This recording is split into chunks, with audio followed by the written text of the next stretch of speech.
What's up, Sam? How you doing, Playboy? What's happening? Got my radio voice for today's episode.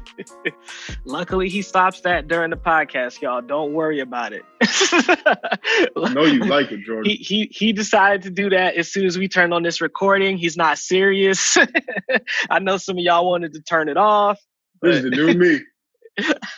Anyway, while he gets rid of that and never does it again, we'll go into who we're interviewing today. I'm very excited to have this guest on, Karl Fowlkes.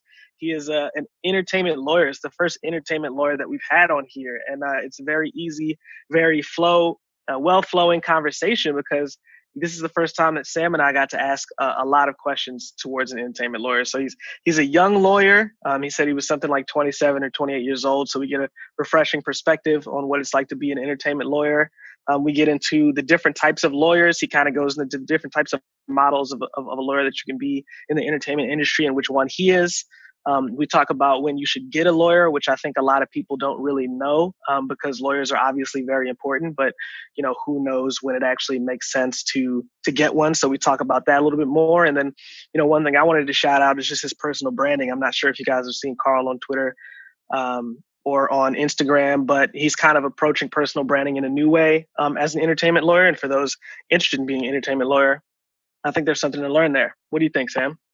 Yeah, I thought it was awesome. He's doing an awesome job working with some cool artists, 645 AR, Blast, Section 8. I think what he's been able to achieve is powerful. And I think as a lawyer, too, there's just so many things that as an artist, you don't really take into artist, manager, you're just not really taking into consideration. I think lawyers are valuable members of any music team. And I think there's a lot of deep industry knowledge that they have that's you focus on the art, focus on building the community.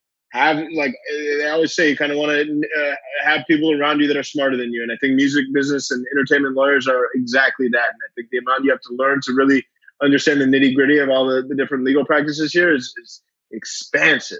So with that said, I think some of my favorite points of this episode, he speaks about what are some of the deal points to watch out for when signing a distribution deal, publishing deal, a record label deal. I think there's a lot of different factors at play. So you want to make sure if you do get to the point in your career where you are able to kind of evaluate and look through these deals, these are some key things to keep in mind. I'll also talk about different types of royalties and the different elements and types of song ownership. And then the last thing too, I think lawyers are like power brokers in the music industry.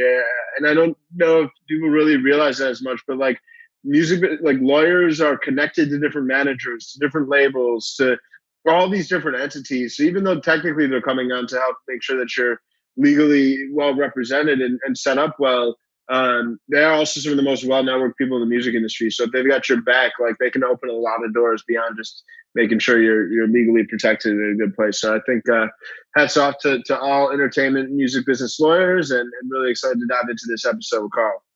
Absolutely. Well, without any further ado. He did it, man. I'm sorry, y'all. He did it. I thought we got away with it, but he did it. Anyway, let's get into it. Karl, what's up, man? Thanks for virtually coming out, dude. Yeah, man. It's a pleasure. I listen to the podcast, and I'm a big fan of what you guys do. That means a lot.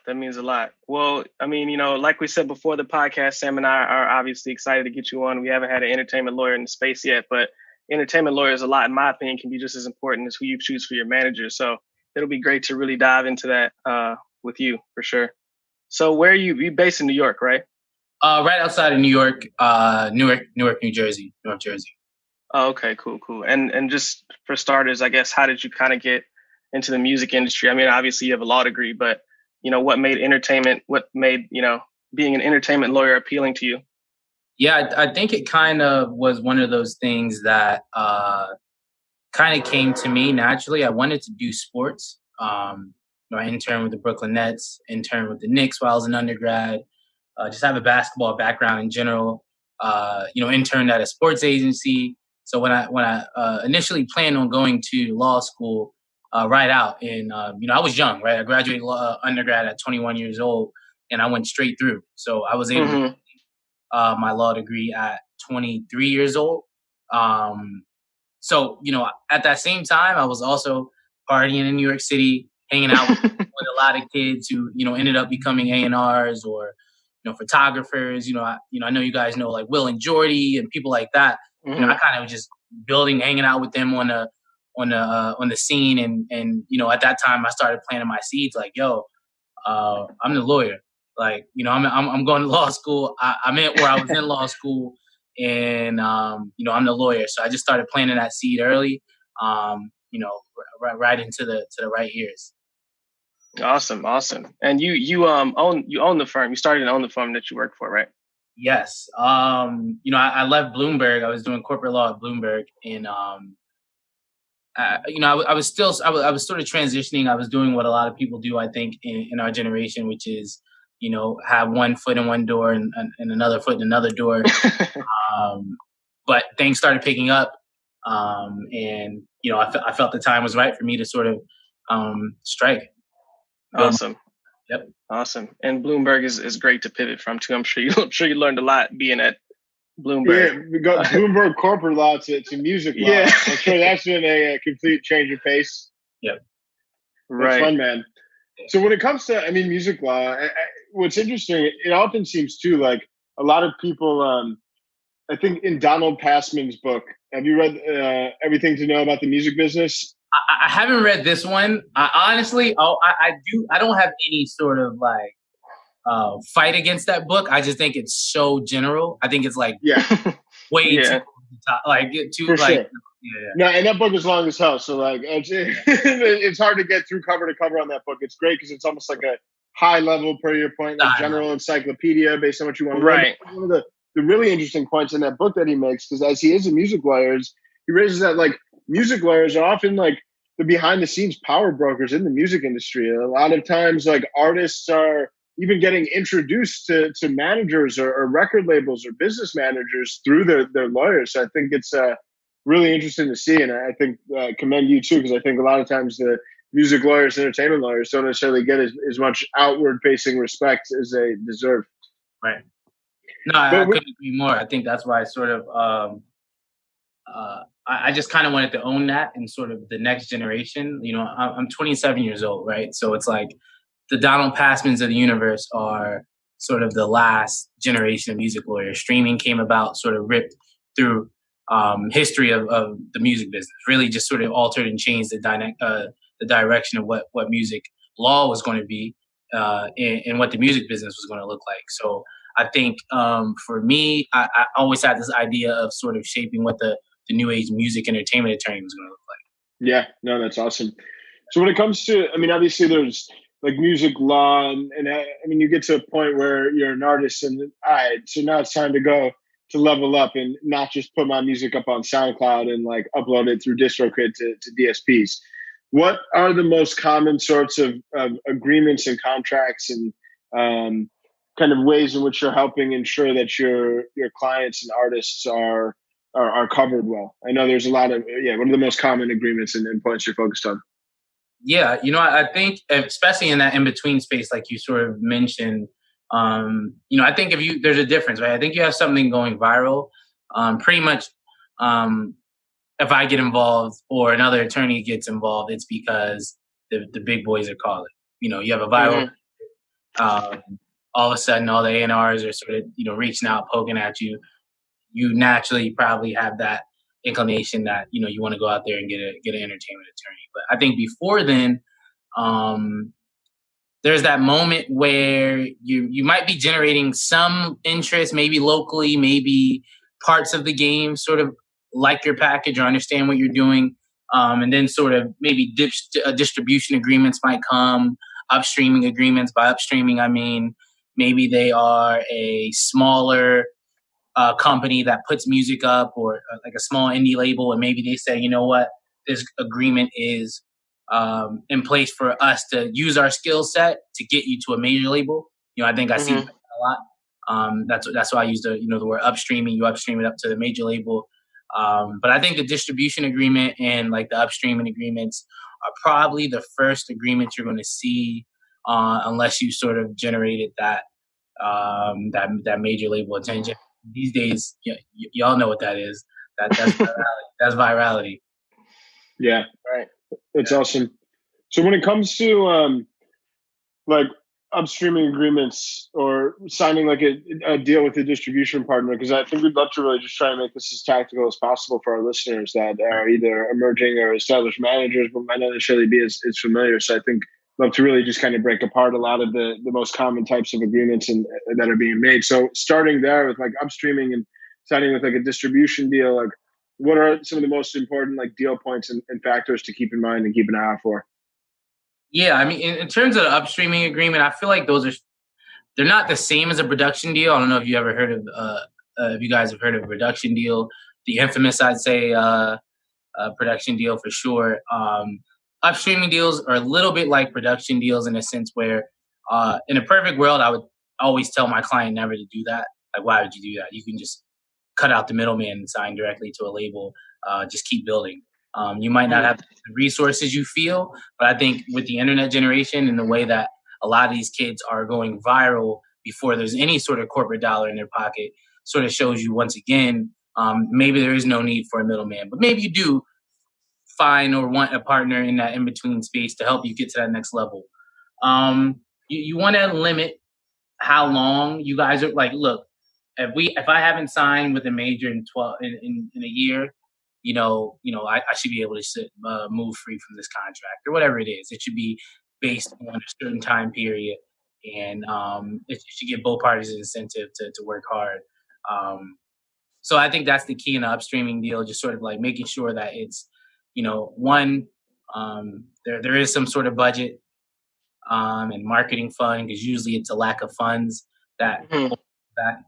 And then two, I would say there needs to be an emphasis on the length of the deal, making sure there's like a 12-month or 18-month period where, and within that period, I have to be upstream to a major label.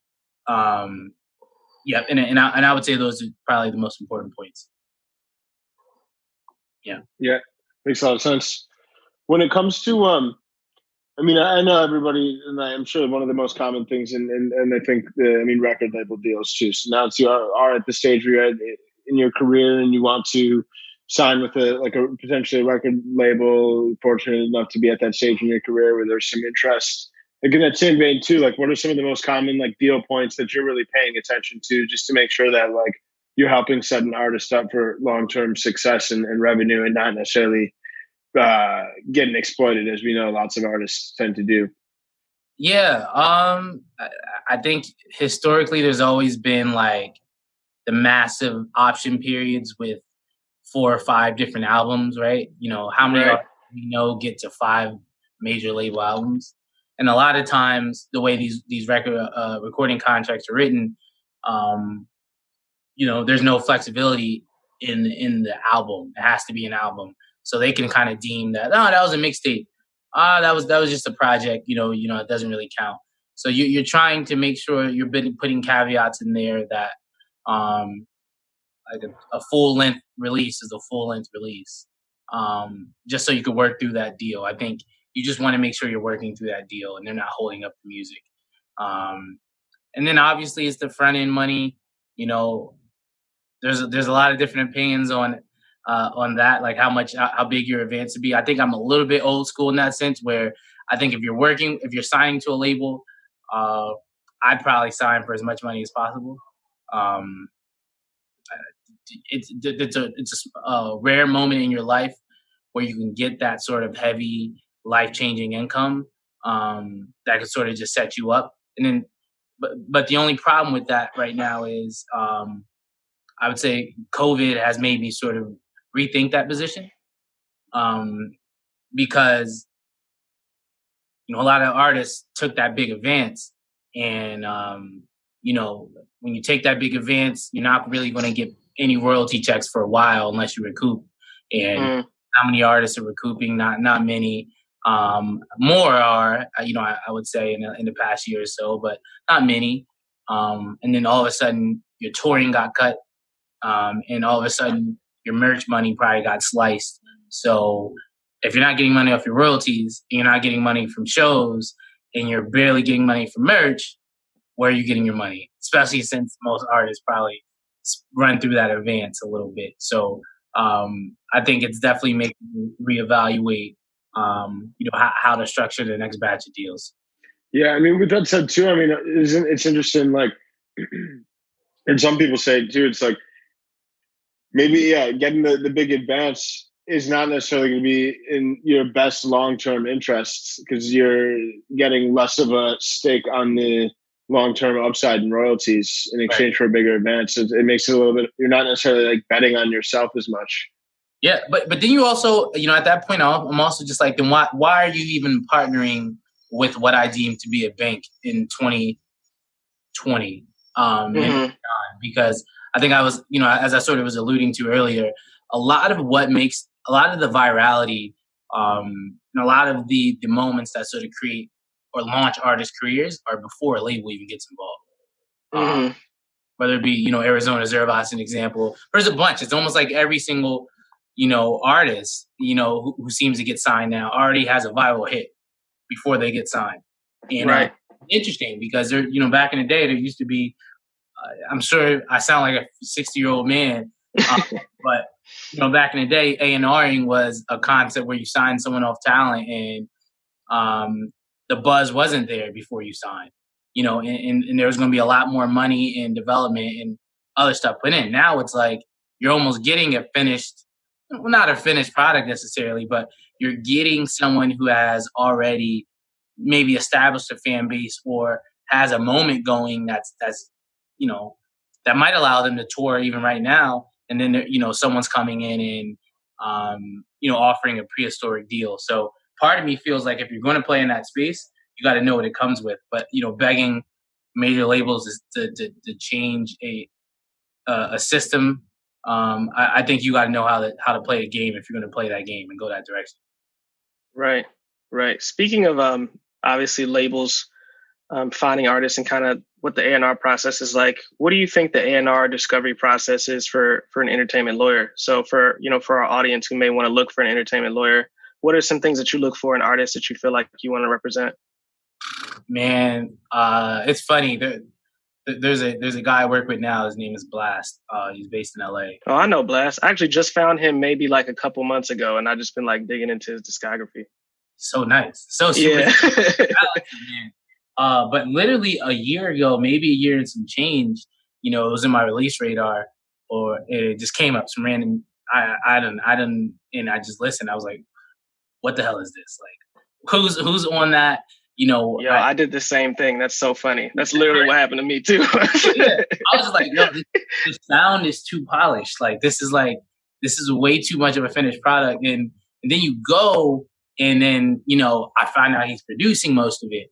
And then he's like writing for other people in LA, and he has such a strong track record in Los Angeles in terms of production and songwriting. And for me, it became something where I had to I wanted to be a part of the team, more than anything. Like, I am an entertainment attorney, but I'm so much more, and I think part of that just because of my age and how I sort of came up in the culture. So, there's other gaps I could help fill for you. Maybe even like in a quote unquote dot connector, or, sort of a pseudo manager, whatever. There's a bunch of roles that, I think a entertainment attorney can play if they're not playing that traditional entertainment attorney. But, he wasn't working with anybody, and, I connected with him in his DMs, and eventually, I was out in LA within a month or two, just, taking meetings out there anyway, and we just started building the old-fashioned way. And for that scenario in particular, is like, I believe in the team, the talent, everyone involved with that process. I'm super excited every day. I think that's like sort of one of those examples of one of the reasons why I even became an entertainment attorney. You want to protect that. You want to do groundbreaking shit. You want to do deals that no one's ever done, and you want to sort of create a new ecosystem, and show people there's more than one way to be done. So I think with that team, with Blast and everyone in this camp, Vic, those people are like, they inspire me to even, push me as an entertainment attorney to think creatively in structuring deals, because, they're not going to settle. So for me, I'm a little old school in that sense. Like I only would rather work with people that I like musically, and then I want to, and then obviously the more established you get, the more selective you can be. And I think Right. past 6 months or so, I've been super selective. But 645 AR, for example, I don't know if you know him. Yeah. He's another one of my clients, and it's funny. AR hit me maybe in. He wasn't even on the baby voice. He hit me. You got him before the baby voice. Yeah.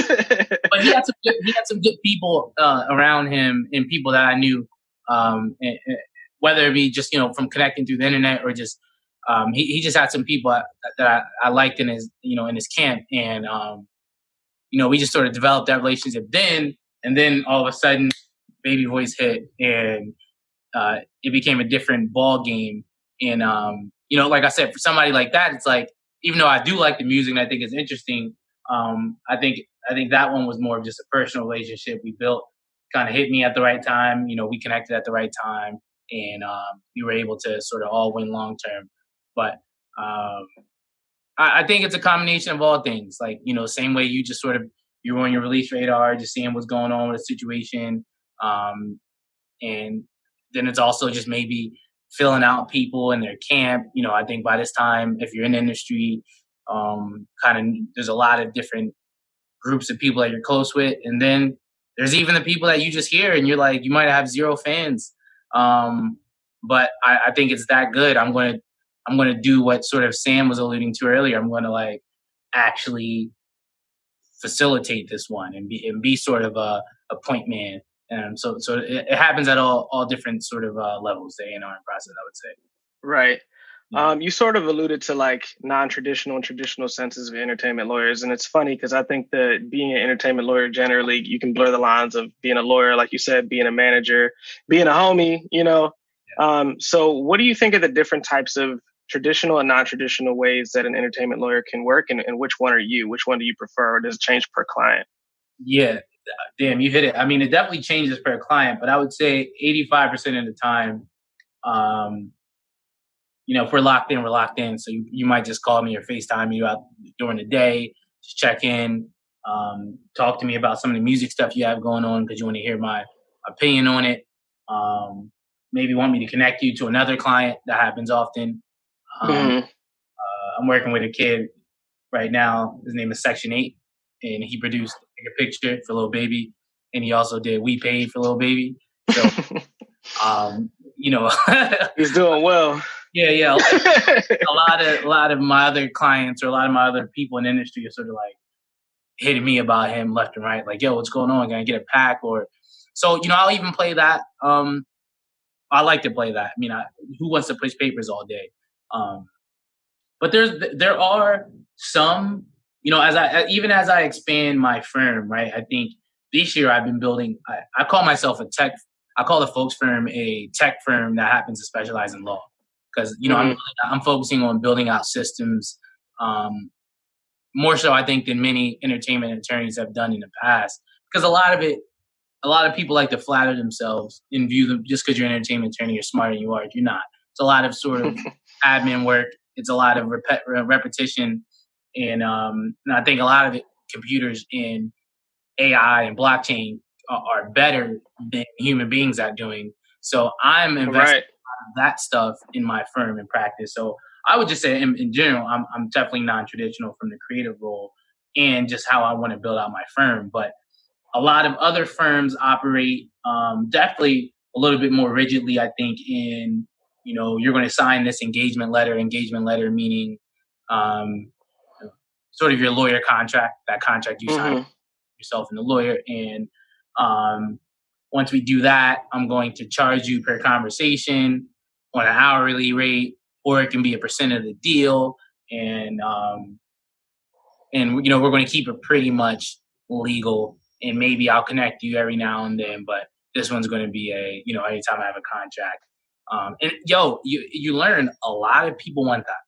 I think it sounds good sometimes, my package or, what I look like and how I'm trying, but a lot of people don't want that. That's something I had to learn the hard way, it definitely was an ego killer in a good way.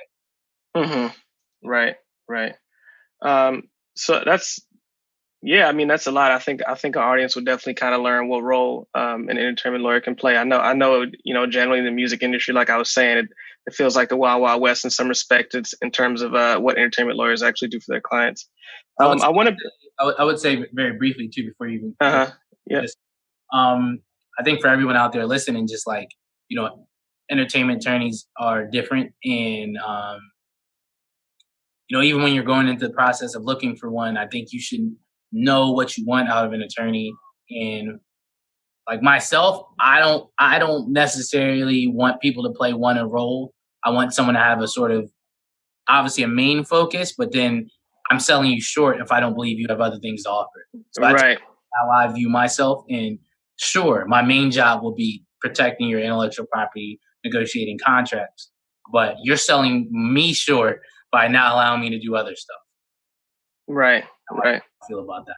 Right. That's awesome. And it gives you a lot more agency. That's cool. So I kind of want to pivot a little bit to music publishing, because I think that's another area that a lot of people don't know about. I mean, I think I was in the music industry, been in it for, 5 years at this point. And I've had full conversations with people about not knowing when to sign a publishing deal, because that record deal often comes before, or the distribution deal often comes before it's time to, depending on the artist, but in my case, before it's time to sign a publishing deal. So I guess in your opinion, when do you think it makes sense for an artist to start entertaining publishing offers, and how does that generally come about? Yeah. First, I would say it starts with the education lesson of understanding how much smaller the publishing bag is from the recorded music bag. Mm-hmm.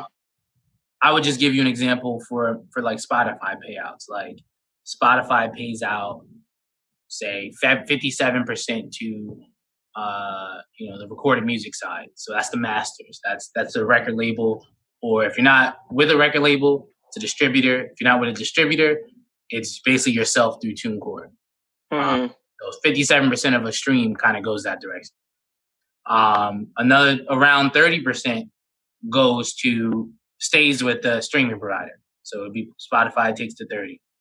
Around 13% goes to the publishing side. So it's sort of, the recorded music side sort of morphs the publishing business. And I think that should always be maybe at the back of your mind. I don't think it's one of those things where you shouldn't sell yourself short and giving away your publishing like it's a hot cake. But I think I listen to a lot of conversations online about publishing, and I think maybe it did get overvalued. I think even the company Hypnosis, and they're buying massive catalogs and spending, like, they're operating like a hedge fund and sort of buying just pub catalogs and at 11 times the multiple, or maybe even more sometimes. So I think first is just understanding how much money is in publishing. One, how your royalties are calculated, right? You get a streaming is one way. Obviously, public performance, your ASCAP and BMI is another one. Yeah, so I think you in sync, obviously, movies, film. You have to know that stuff first. But I'd say I'd be a bit more willing to part ways with a piece of my publishing than I would be my master, a larger master percentage, just because, like I said, I think the bag is a bit smaller. But I think they can operate together in a beautiful way, because I think a lot of publishers, especially if you sign with one who is A&R driven, there's a lot of A&Rs, and the pub realm operates a lot like the recorded music space, where there are A&Rs who look for talented songwriters and producers and artists, and they want to get their goal is to get you in studio sessions, get you into sync rooms. Fast and Furious is they're doing their soundtrack. Let's try to get you in there and build. So there's so much value in that. And then I think they focus on the actual music and the composition, lyric side.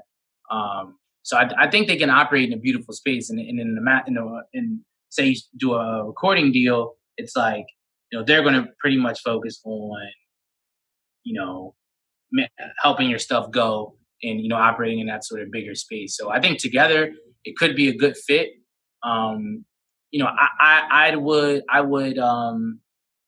It takes a while to generate publishing income too.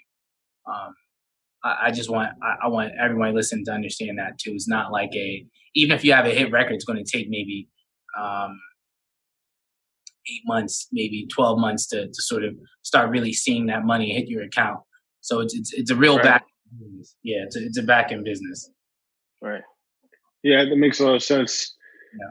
I mean, on on the publishing side, I mean, it's important, and a lot of people aren't even like registered to receive like the publishing royalties on their own songs. Yeah.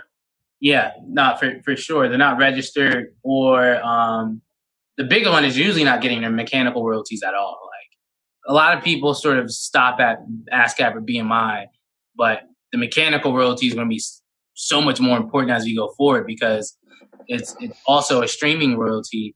It's generated anytime a song's streamed, and we all know how important streaming is. But ASCAP BMI doesn't pay it out, so you're just leaving that mechanical money on the table if you're not signed up. And a lot of time, in the way it's kind of set up, you almost have to sign up with an admin company to even get that mechanical royalty. But there are some smaller companies like Audiam and companies like that are working in that space. Right. So when it comes to an artist, and I mean, even then, can we just take a step back, and can you just, for a lot of our listeners, like break down all the different like moving pieces and like of a song? You get the masters, you got publishing, you're speaking to mechanical royalties. You just like give a brief lay of the land. I think it's a very critical part of how money gets made off music that a lot of people don't really understand. Yeah, there's a couple projects I'm clearing, and I like that aspect, because it's like, it also, I mean, Jordan used that word agency earlier, and I like that word. I mean, so it's like, cool, we bring in, we have an artist, and he's like, yo, we got a project coming out. Cool, let's go through each song. Are there any samples?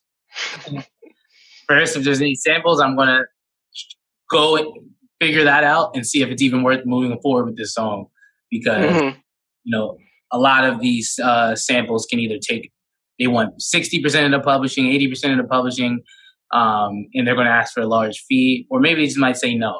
There's some infamous teams out there, or legends of music, who just pretty much always going to say no.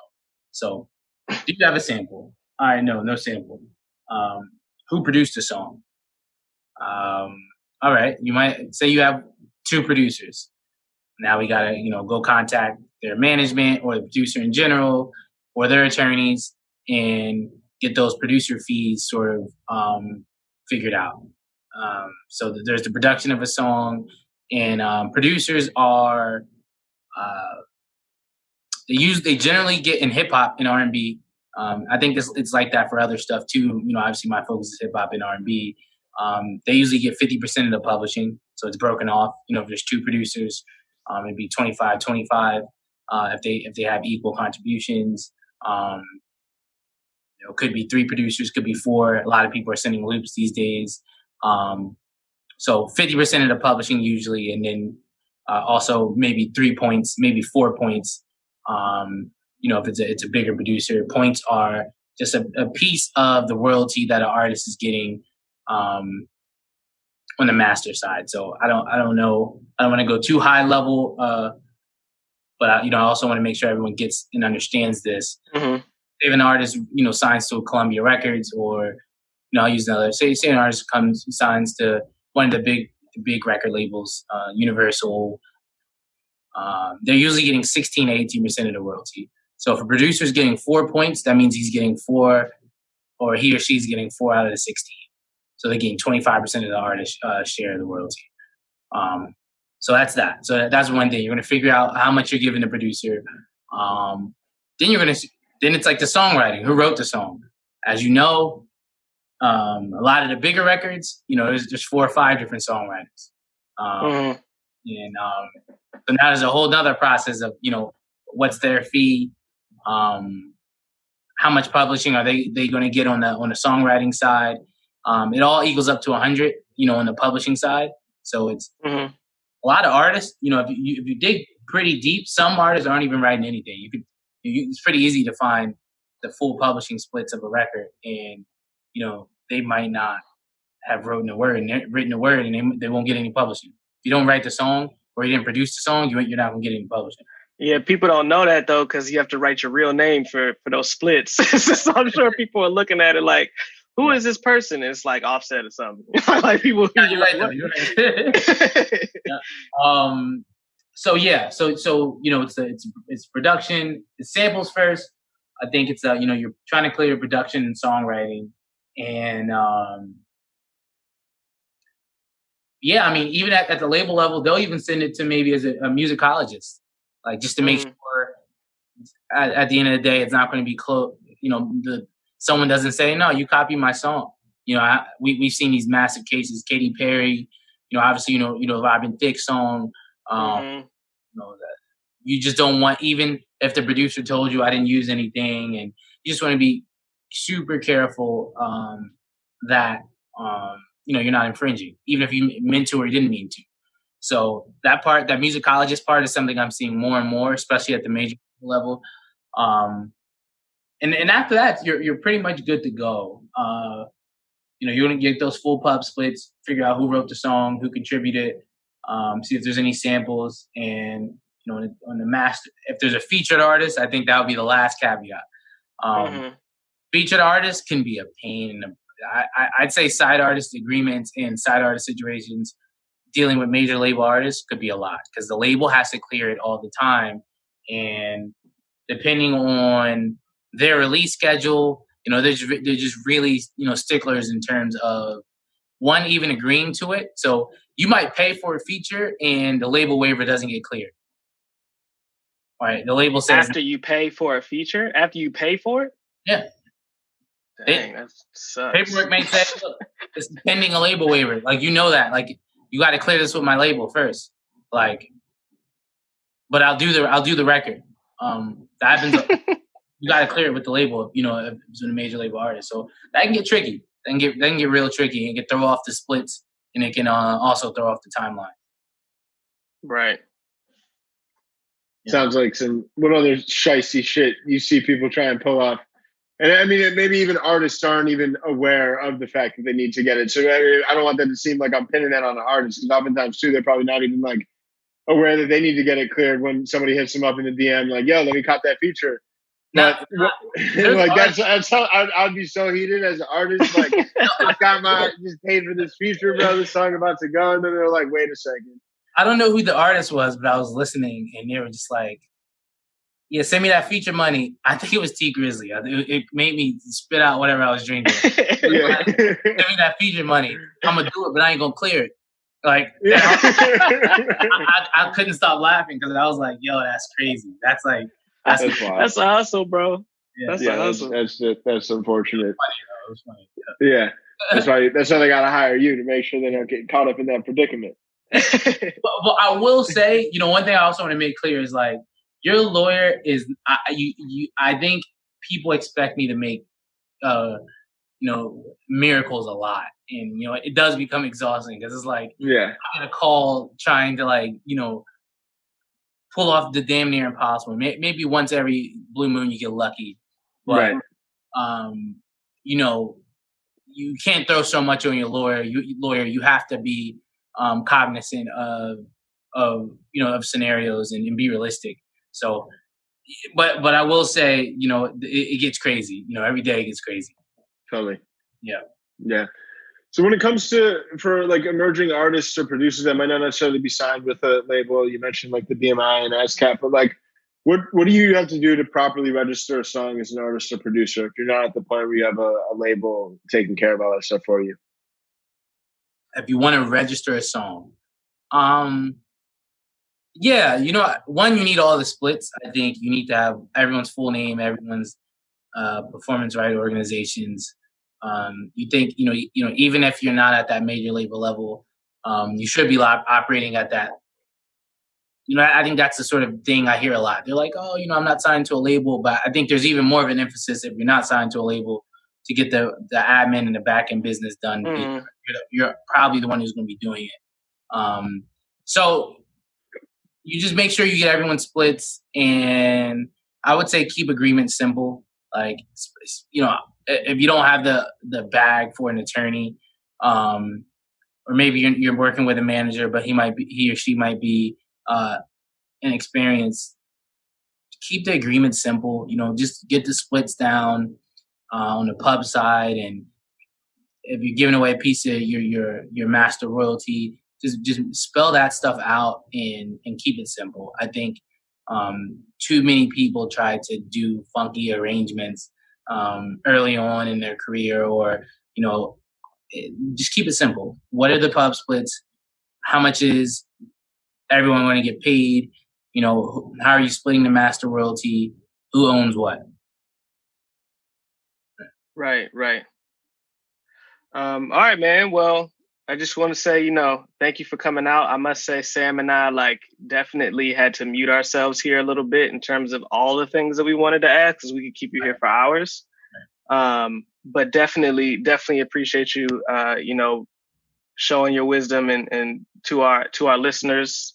This is something that we've wanted to get into in a really long time. It's funny that we mentioned Donald Passman. He was one of the first people that we invited on the podcast, and he said no. And I was like a year and a half ago, and ever since then it's been like, all right, well, we got to get somebody else on here. And the relationship that you have with your clients is really great, and what you're trying to do with your firm is really inspiring. So definitely thank you for coming out. No, I appreciate it a lot, and I would say, for everybody listening to, I would say don't be afraid to reach out to an entertainment attorney, but also make sure you're ready for that.